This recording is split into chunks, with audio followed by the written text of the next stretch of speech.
Hi, I'm Darrin Peppard. Welcome to the Leaning into Leadership podcast, the podcast dedicated to today's hardworking leader. Join me every Sunday for leadership insight, inspiration, and a little pep talk to keep you rolling down your road to awesome. Hey there, welcome back into the Leaning into Leadership podcast. My guest this week on the show hails from a university that so many of us this past March were rooting like crazy for. Yes, the bracket buster of this most recent NCAA tournament, the St. Peter's University Peacocks. That is the alma mater of my guest, Mr. Nick Edwards. Nick is the principal of an amazing elementary school called Smalley School in Bound Brook, New Jersey. Nick has taught elementary school. He's been a head football coach, a head baseball coach. Nick is a very proud Peacock alum, having played baseball at St. Peter's, then college, now university, in Jersey City, New Jersey. I'm excited to share this conversation with you that I had recently with Nick Edwards. Before we get to that, just a very quick thought, and that would be this. Folks, the dates are starting to fill up. It's time to start thinking about your fall professional development and the message that you want to send to your staff, your teachers, your paraprofessionals, your bus drivers, your folks working in the kitchen, your secretaries. Folks, they all need to hear that positive message to start the school year, that gust of hope, if you will, something to lift them up and to help them feel positive. Reach out and let's have a conversation. I've got a great message that I want to bring to your school to lift your folks up, to set them on the right path for an incredible school year. Honestly, to get their school year on the road to awesome. So let's have a conversation soon. All the contact info you need is in the show notes. That's what I'm talking about today. And now let's get on to this really amazing interview with Nick Edwards. Nick is going to share with us the 5 keys to success for new principals. You definitely don't want to miss this one. Enjoy it, and I'll see you on the other side. All right, welcome back into the Leaning into Leadership podcast. My guest today, Nick Edwards, a principal from Central Jersey. Nick, I am so excited to have you on the show. You're back. You're better than ever. Nick, welcome to Leaning into Leadership. Darrin, thank you. It's an honor to be here. I'm glad I got you on Twitter. I found you. You helped me out with some things. Your motivational weekly messages and daily are very inspirational, and I'm glad we connected, and I'm glad and humbled up. I appreciate it. Yeah, well, thank you so much. I appreciate our connection as well. It's interesting how, over time, and I think I've been on Twitter since maybe 2012, so about 10 years, over time, how we make more and more and more connections. And I really feel like maybe in the last couple of years, and certainly, we can blame the pandemic for it, or give it credit. I guess this wouldn't be a blame thing, but the last couple of years, I just feel like the number of meaningful connections that I have on Twitter, not just, X number of followers, but the meaningful connections, I think, just continue to get deeper and deeper. I don't know if you see that or not. Yeah, once I got on a couple of years ago, and just became really good friends with some guy to do the Unlock the Middle, my buddy Dean over there, and are those guys. And we text. We keep in check with one another. Josh is an amazing guy.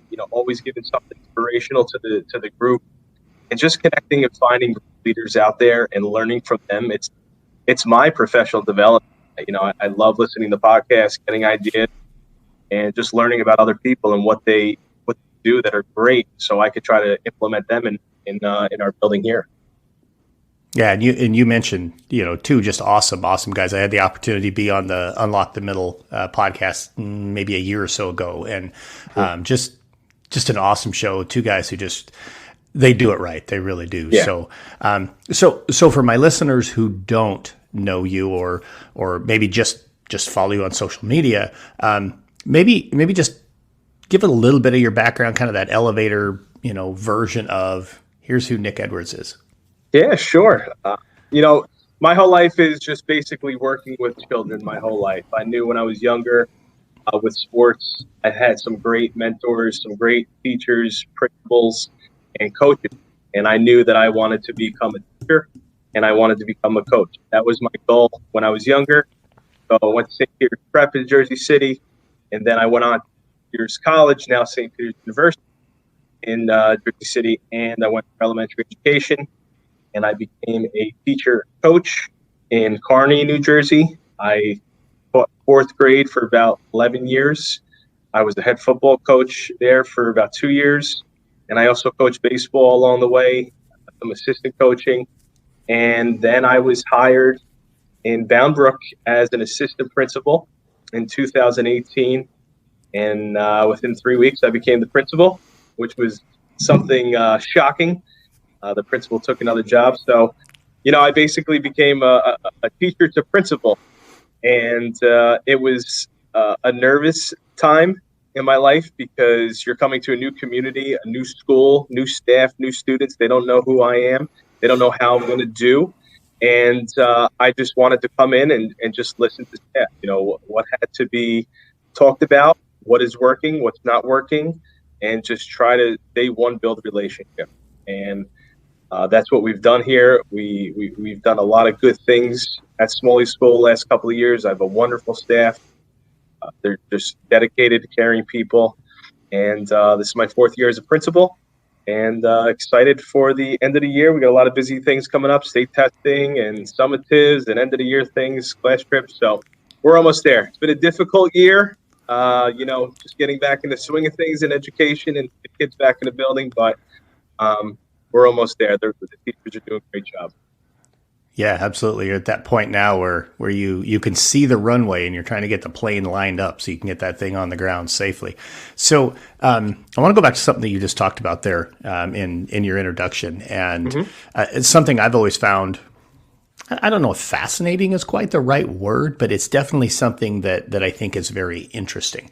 And it's really that leadership connection between being a coach and going on to being a school level or ultimately district level administrator, if that's where a person goes. But I'm wondering, I mean, you had all of 3 weeks as an assistant principal. I mean, that's a pretty short run. So it's not like you had a lot of time to really feel like, hey, I've got this figured out.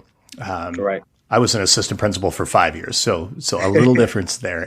And by the way, when I moved into the principalship, I didn't have it figured out yet. I mean, you just, until you do it, you don't know. But right. What I'm curious about was there anything in kind of that coaching background that you could draw off of as you transitioned into this? I think there's some transferable skills. Yeah, I think, some of the highlights that I had as coaching is, one, you have to listen to your assistant coach. So I had a great bunch of guys as my assistant coach in Kearny. They're all doing successful things right now as head coaches in high school or in college. Some coaching in college. So you need to listen to your assistant coaches, and that's what I feel. My teachers are. Our teachers, they're a team. Every email I send out starts with team or Team Smalley. So to hear them, to listen to them, they have their ideas. They're professional. So I need to listen to them with their ideas to share with our building, share with our community and our parents. I think listening is definitely an important trait to have when you get into this. I think you have to be yourself. In the beginning, I didn't know how to be the leader or the principal. I just thought, okay, what am I good at? I'm good at listening. I'm good at caring for others. I have a good knowledge of running. I was an assistant director of an after-school program and a summer program. So I thought of things that are important. Okay, safety is number one. So what do I have to look at throughout the building that is going to be a major concern to me with 500 kids in the building? Okay, is this going to be safe? Is the pickup drop-off in the morning okay? So thinking of things like that, and then just, listening to other principals in the district, reaching out to them. Okay, you guys have the experience. What are some things that I should look for? And this is what I'm thinking. What do you think of that? So basically just listening was the most important thing to listen to the staff, and also just being who I was and wanting to be a great leader for the the staff, but also to be a great leader for the kids. So that brings up another question in my mind. There were so many times during, my principalship and then also, being a superintendent where I had the opportunity to mentor, an emerging leader. So not just, supporting and grooming my assistant principals, but taking on someone who was working through, their master's program and, doing an internship or something like that. And invariably, they would say somewhere through the experience, wow, so that's what you do as a principal, or wow, I cannot believe I just witnessed that. What are some of those things? I mean, you go from being a teacher in a completely different place to being a principal. There had to be those few that you were like, whoa, I didn't know this when I was in the classroom. What are a couple of those takeaways? Yeah, I mean, some of those things, like you're ready to do the announcements, and then all of a sudden you have an irate parent walk in, and what are you going to do? You have to, okay, I got to throw a curveball. So you ask the assistant principal or you ask a student to get the announcements rolling and to have fun with it. And you meet with that parent. Yeah, there's a chain of command, but, you want to fix things before they get, that fire really rolling, and we don't want to do that. So just listening to the parents, curveballs, or, okay, we're about to have a testing go on with the school, and all of a sudden a fire alarm gets pulled by accident. Okay, where'd it come from? How'd it go? It's the first day of school. This year was the first day of school. Student pulled the alarm by accident, and the teachers were in shock. And they did a tremendous job. They got the kids out of the building. Things that they've done in the past. Kids were out safe. We had our fire drill completed. And you get checking off the list. We're good for September. So you get those curveballs thrown to you that every day you do not know what's going to happen.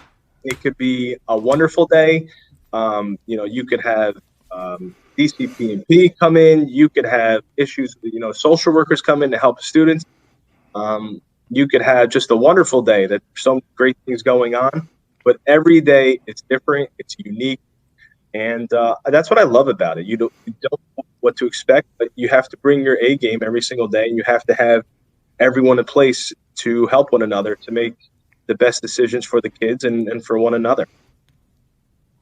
Yeah, absolutely. I think for me, the thing I loved most about, and I'll be honest with you, I identify as a recovering high school principal. I always will. It's my all-time favorite job. I enjoyed being a superintendent. I really did. But being a high school principal, oh man, it's just such an amazing job. And something, there that's exactly what you just talked about. You can have a plan for your day, and sometimes you actually complete the plan, but you never know what your day is going to be. And I remember people would ask, and that's why I didn't ask you the question the way I did, what's a typical day like for a principal? There's no such thing, right? No such thing. Yeah, there's no such thing. Yeah. You do not know what's going to come. You just don't know what's going to occur. And you're praying that, hey, you're having a great morning coming in. You're ready to take sleep. Your children slept in. You got a couple hours. And then first thing, there's an accident outside or a drop off or the bus broke down. And you just don't know what's going to occur. So you have to be ready. And, that's the fun thing about this job, is that you have to make the best decisions for the children and the safest decisions for them first and foremost. And that's what we try to do here. And, I try to use my team, and something that I've worked on within, the last year is just delegation. I didn't know in the beginning. I felt that, okay, I'm the principal. I have to do everything. I have to do this. I have to do that. But I was burning myself out. I'm like, how do people do this job? And then as this is my 4th year, I'm getting a little bit better, delegating. Here, my assistant principal, you can take this job. My secretary is wonderful, doing things with me. And I think then you start picking on teacher leaders and so forth. And it starts to get easier that way. But, that was a week that I had, is that I thought I had to do everything. And there's no possible way that you can make decisions every single day without bouncing, some ideas off a colleague, a teacher, or your assistant principal. You won't succeed in this profession. No, and you are describing my first year as a principal, and the difference being my assistant principal years, I had two different roles as an AP, both in the same building that I became the principal, and just moving down the hallway from one office to another. I didn't think it was going to be a difficult transition, and somehow that first year I was the same. I thought I had to know everything. I thought I had to do everything. I thought I had to have the answer to everything, to the point where I resented my assistant principals. I had three. I resented them at times because I didn't feel like they were doing anything. Well, that was on me. That wasn't their fault. I wouldn't give them anything. Right. I mean, at one point I walked in and two of them are in an office together, and they're just, I don't know, they're kind of goofing around, and I'm like, what are you guys doing? And they're like, I don't know, Darrin, tell us, what do you need us to do? You are doing everything. And that's kind of when it hit me, well, that's why I'm breathing through a snorkel or, well, a scuba tank. I mean, I was so far underwater, the snorkel wasn't helping. It was scuba tank for me. Yeah. And even now too, it's like, what else can I do? Because I'm always thinking as well as that, am I being a good mentor for my assistant principal? It's her first year. And, we had lunch the other day, and just to have a conversation, hey, what else do you need? Am I doing okay? And are you learning this from me? Do you want to learn this from me? I'm going to show you. Just to have those conversations, because you got to take a step back and think about who you're molding. You want to pick their ideas. And that's the main thing, is that at the end of the day, you're going to make the decision that you think is best for the children. And, we have to give each other ideas and bounce ideas off to see if we're going to be successful doing that. And I think just talking and getting the ideas out there, but also just having those discussions and questions to one another. Are we doing this okay? Am I doing this okay? And if I'm not, okay, what can I do to better improve myself in helping you? Okay, maybe I reach out to a friend. Hey, how do you do this with it? How do you do that? And I think it's just, picking people's brains. So let's kind of build on that just a little bit, because you wrote a blog recently, 5 Keys to Success for a New Principal. Yeah. So let's kick those 5 around. Let's talk about them a little bit in any order. Start with one and let's pick those things apart a little bit. Yeah, I think, most importantly was, being visible.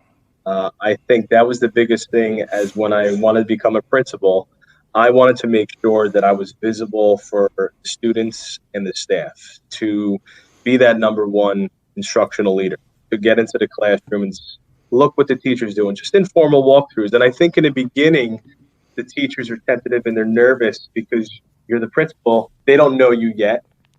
So that when you walk in the classroom, they're a little nervous of, okay, what is he going to look for? Is he going to nitpick this, that? And I just wanted to listen to how they were going about things. And, the next day I would put a sticky note on their door. Hey, great job. I love this idea.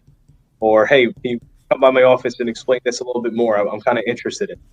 And I think just setting the tone of going through the halls, checking in, giving a thumbs up. I go every single day in the mornings, my routine, thumbs up. If they need me, they'll call me in, check in on the students. We do our announcements. So we just set the tone of just that positive environment, that welcoming in the morning. I talked about, being visible. I talked about reaching out to the community, getting as much information out as possible. I don't think you can get in trouble with throwing information out to the parents. I do a weekly message to the parents on a YouTube video just to give them any information that's going on in the building. If it's the students of the month, we start our state testing this week, just to give them a heads up of, what's going on in the classroom or in the building, listening to that. I talked about, listening to staff, building those relationships with the staff. I think that was the biggest thing that I wanted to do, was have conversations with them, check-ins, what's going on, at home. That's my biggest concern. We look in this profession as we're always thinking about just the teacher, and we want great teachers in our building to teach our children. But I believe sitting down, my assistant principal and I, we did check-ins in the beginning of the year. We just went through COVID. We went through teaching at home, people being at home, parents being at home, teachers teaching with their own whiteboard. I mean, we went through a crazy time. And now they're back in the building, and we have to see how they are doing and how their family is doing. I have conversations every day with my teachers. If there's something going on with a family member or a sick child, I tell them, you got an emergency, you go. Family is first. That's with me, with everything. Family always comes first to get out there. So having those conversations with the teachers on their daily, lives, it plays a huge part with them. Talked about you're not going to know all the questions. You're not going to know all the answers. That was a big thing for me my first year was, okay, they asked me a question. I'm new to the district. I don't even know some of the things that go on in the district, and I don't have an answer right away. And that was a terrible thing to do in the beginning. And then I started listening to other leaders and listening to reaching out to other colleagues and realize, okay, the best thing is to say, I don't know this, but I will get back to you. And I think as time went on, I started doing that. And even to this day, if I don't know a question, I'll find out and I'll get back to you. And I think they appreciate that more when you don't have an answer. Instead of you're trying to make up one because you want to think it and you want to support them. But sometimes you don't have the answer. And that was an issue that I had, my first year of just not knowing the answers to the questions that the teachers were coming to me. So I struggled with that. But as they saw that I would apologize, I don't know it, I think they appreciated and respected me more because I was honest with them. I'm not there yet, but I'll get an answer for you to get. So, those are just some of the things just trying to move forward as a first year. Just trying to get used to becoming a principal, being visible, getting information out. You're going to make mistakes, and what you do with that moves on in a better direction. Yeah, and of course the fifth one was taking ownership. So yes. I mean, I hit on that a little bit, but yeah, you did. You kind of feathered that through there. You make a mistake, it's on me, and I believe that's something as I get older. I think it's a strength. We talked about this earlier. I think it's a strength that you could take that ownership and say, hey, I messed up. I'm the principal. I'm the leader of the building. And if it's going to fall on me, I have to tell you that it's going to fall on me. I made the mistake. I thought this was going to work. It didn't work out the way. So I'm going to make adjustments. And I'll fix it to improve. And I'll take all information and considerations in moving forward. And I think that helps any leader, coaching, principal, superintendent, even teacher. We all make mistakes, and it's okay to take ownership. But we have to take ownership. You can't blame others because that's the weakness. Oh, absolutely. I think that's what you hit on there is just so critical. And just listening to you talk about that brought me back in my own mind to a situation during my principalship, and we made a mistake, and ultimately I owned the mistake. I remember calling a staff meeting specifically just to talk about that and just apologizing, and telling the staff, hey, I made a mistake with this. The information I gave you was not accurate. I was standing behind it because I believed in it, but I was wrong. And I apologize for that, and I'm going to go and I'm going to make it right. And I remember a handful of teachers over the course of the next couple of days coming out of their way to say something to me about how much they appreciated me taking that ownership and how much they appreciated the apology. And more importantly, that then we went and got it fixed. Let's fix the issue. Let's not just sweep it under the rug. Hey, we all screw up. Let's own it. Yeah, exactly. Yeah. So let's transition just a little bit here. I I know that right now it's when we're recording this, it's late April, and so we're still a few weeks removed from it. But obviously, we just got through the NCAA tournament, and the darlings of the NCAA tournament, of course, was your alma mater, St. Peter's University, formerly St. Peter's College. What was that experience like for you? And just, I guess, in the area where you are, the whole country was in love with St. Peter's, but what was that experience like for you? Yeah, I was, I grew up in North Arlington, but I went to high school in Jersey City, played on summer leagues for baseball in Jersey City, and I just loved Jersey City. When I went to St. Peter's College, now university, we just, the Peacocks, that's what we try to say. I played baseball there. I played center field for the baseball team, and we weren't good.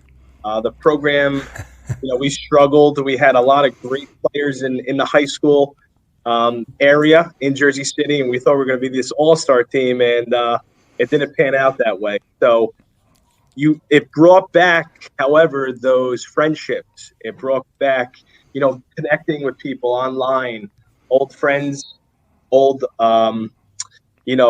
teammates. It was pretty cool how everyone was getting back involved. And it was like, you know what? You felt proud about being a Peacock. And it makes it even better. I got my St. Peter's baseball jacket in my office, hanging up. People are coming in, oh, you went to St. Peter's. So it brought a life back to the good old Jersey City and the St. Peter's alumni. And it was really, really cool. People were just shocked on what was going on. I think people were all, and it ruined everyone's bracket, which was even better. Seeing everyone's bracket get messed up, and I'm always rooting for the underdog. So it was pretty cool to see St. Peter's go that far. Kudos to the coach and those players. And excited to see what comes out of St. Peter's and the athletic program and everything else going on. So pretty cool. Yeah, for sure. Definitely some national exposure for the program and for the university itself. And they were a lot of fun to watch. And obviously, they've got their own crowd. But like you said, they were the underdog. They were kind of that Cinderella team. So, it ended up being, unless you were a fan of the team they were playing against, everybody else was rooting for them. So I'm sure they enjoyed that. They enjoyed that boost and definitely helped kind of fuel that run for them. So we were talking before we hit the record button, and I want to dig into this just a little bit. I'd ask you, at your school, what's going well? What are some of your struggles? And when you talked about what was going well, what was positive, you talked about this development of a lot of different clubs to get your kids involved at school. What are you seeing as the benefits from that? And what kind of involvement are we talking about? What kind of clubs have you guys created? Yeah, so that was something that I wanted to really get going this year and get going in the school. We didn't have any clubs. And I felt that with COVID, children being home, not being a part of teams, not being a part of any clubs or seeing one another, it was important to get some clubs going. So, I reached out to staff. I did a poll with students, what clubs that they would be interested in maybe starting, to give them sort of some ownership and some ideas. And I took, the main ones.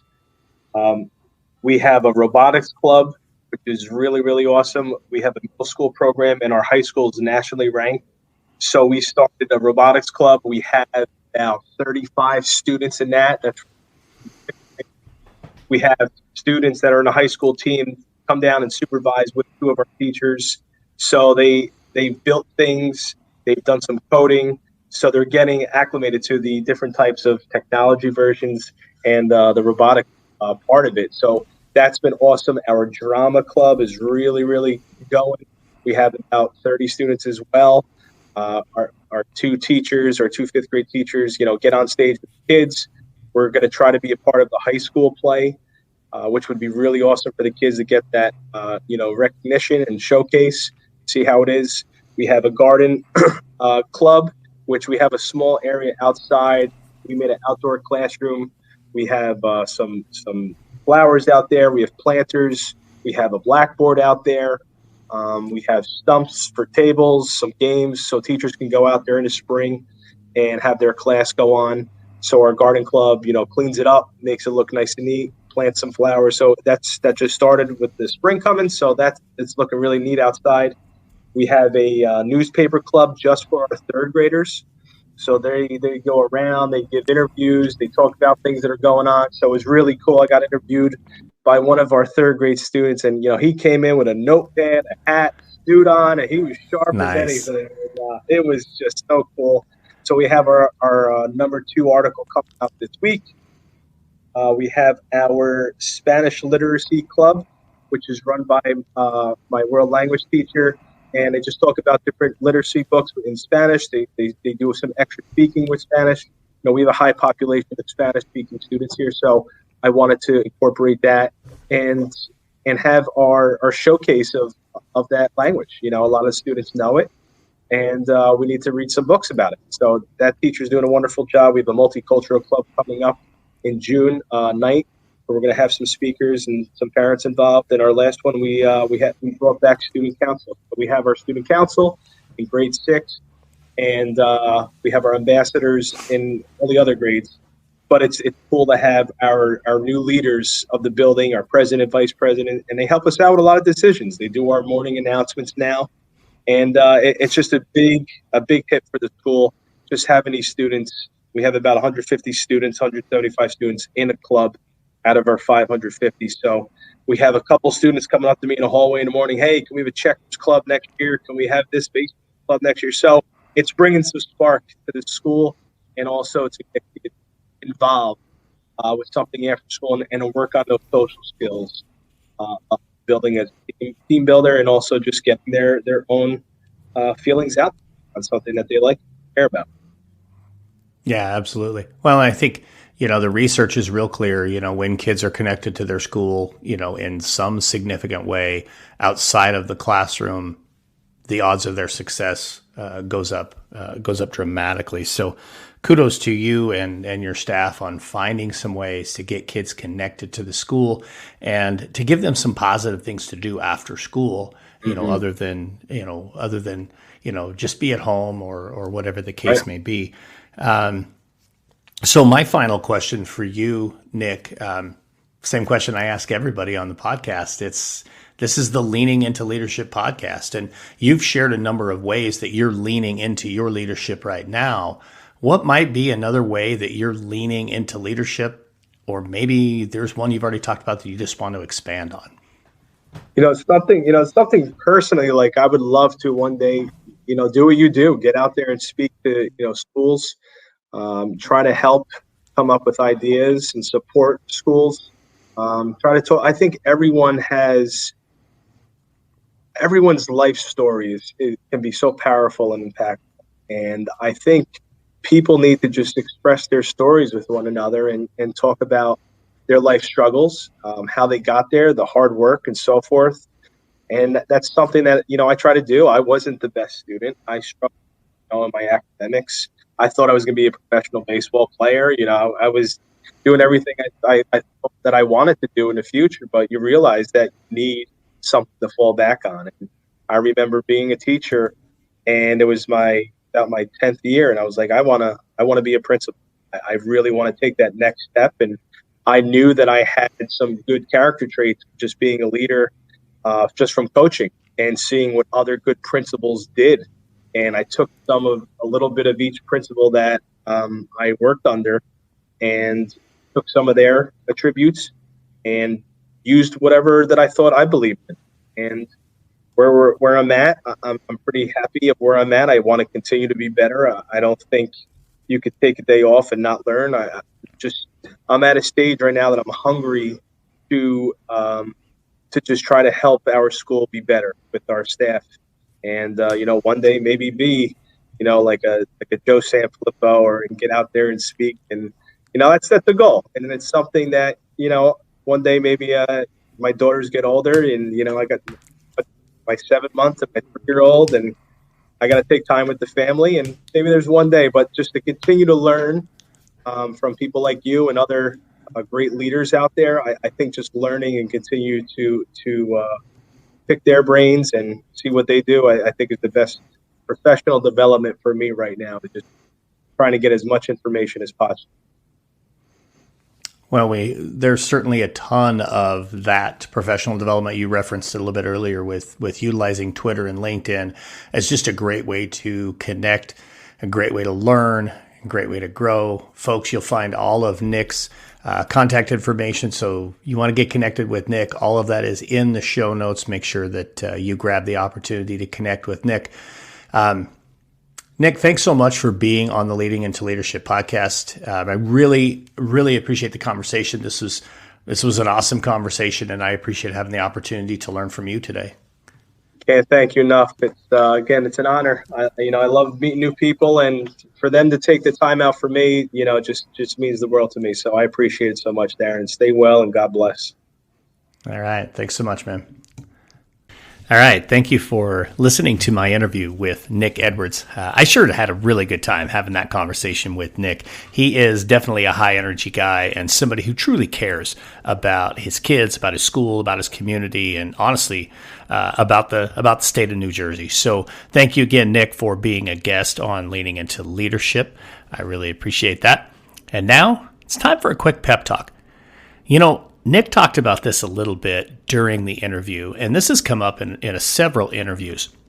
And I actually talked about it recently on a podcast I was interviewed for, and that is the trap that leaders fall into.